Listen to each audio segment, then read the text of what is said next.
Good day mga katart! We're here in Pasig City and we're visiting Why Chicken! Their famous chicken biryani.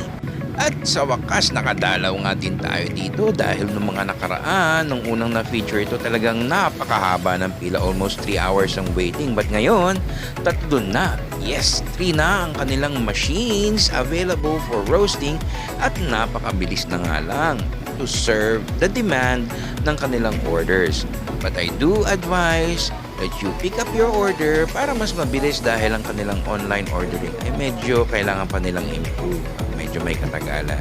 But you can also do Grab, Pasabay, or Food Panda sa pag-order. Kayo na lang ang magbabayad ng shipping syempre.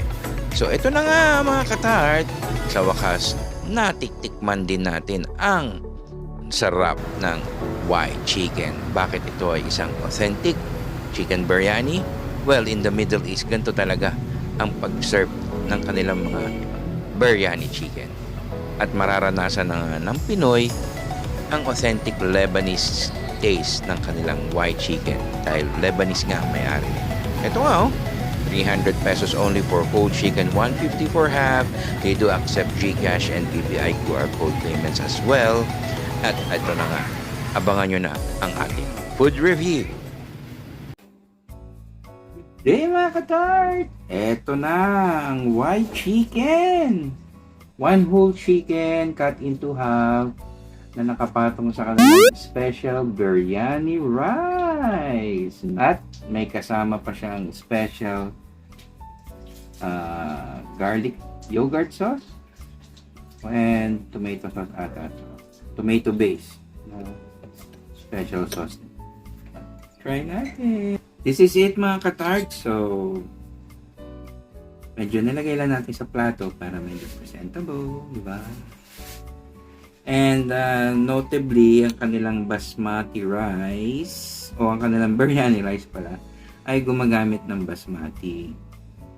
Based naman sa experience natin sa biryani rice, may tamang hint ng saffron, tapos meron din bay leaves, may fried onions tayo nakita.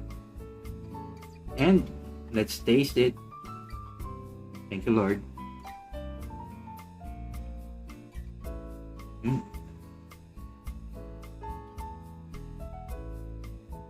Pasado. Tama-tama lang yung hint ng spice niya. Hindi siya overpowering na ito, tamang-tama. Kaya pala pinagkaaguluhan tong biryani ni Why Chicken. Ngayon, ito ang ultimate test. Dito tayo magkakatalo sa manok. Tingnan natin kung yung pinagmamalaki nga ng Why Chicken na manok nila is sariling timpla, Lebanese kumbaga. Ang sabi niya. So, tingnan muna natin without the sauce, no?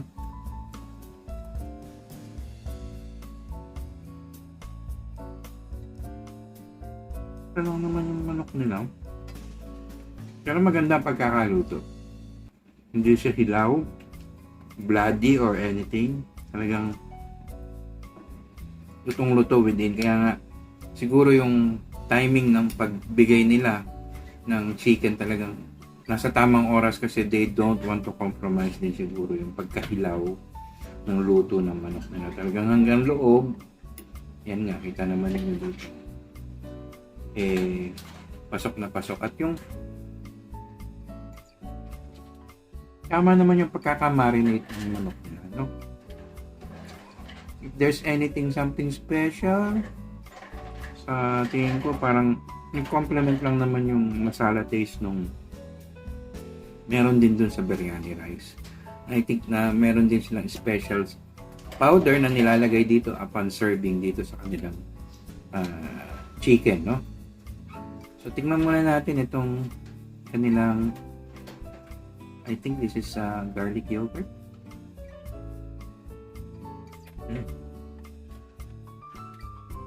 Tama lang, hindi siya yung katulad na shawarma sauce na garlic na ini-expect nyo parang matapang yung garlic. Hindi.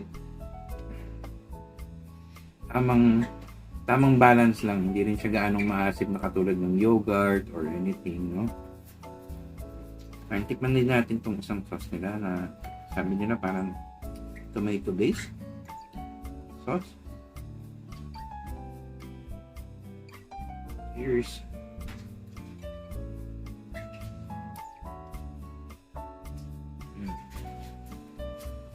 Hindi siya ganun ka-spicy, pero kung ang hanap nyo is may onting kick pagdating sa pagkain nyo ng inyong biryani, dito kayo sa tomato. But if you want yung tamang balance lang ng alat, tamis, at onting spice ng biryani, yan, dito tayo sa garlic sauce nila.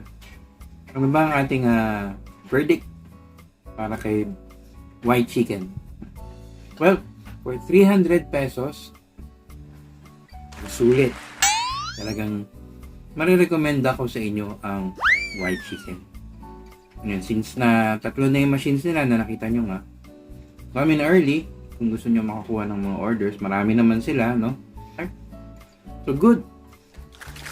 Pwede ko nga masabi na it's not a hype, but it's really authentic biryani.